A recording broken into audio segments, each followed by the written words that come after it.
Gratë janë të forta, të palodhura dhe inovatore. Balancimi i jetës personale, familjare dhe asaj profesionale. Zhvillimi i ecën me hapa të mëdha në çdo fushë, gjë e cila kërkon përkushtim të vazhdueshëm për të rritur në karrierë, gjë e cila të privon nga ndjekja e hobeve, përkushtimi për familjen, shoqërinë edhe veten.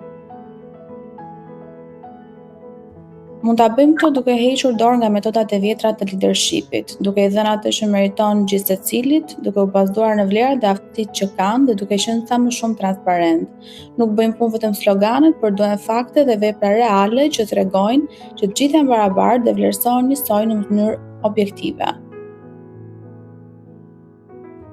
Barriera që do doja të shija të çmontuar nga është presupozimi që kujdesi për familjen është përgjegjësi vetëm e gruas. Në vitin 2026 ne kemi nevojë për një sistem ku suksesi profesional nuk vjen me koston e sakrifikimit të jetës personale. Kur të arrijmë një ndarje të barabartë të përgjegjësive në shtëpi dhe politika fleksibël në punë për të gjithë, atëherë do të shohim potencialin e vërtetë të grave në leadership. Beso tek vetja dhe mos i përul askujt. Dua të kujtojmë se dikush që ka përcjellë një energji pozitive dhe vlera njerëzore. Në fund të ditës, të gjithë punojmë për një jetë më të mirë dhe kjo konsumon një pjesë të madhe të kohës tonë të përditshme.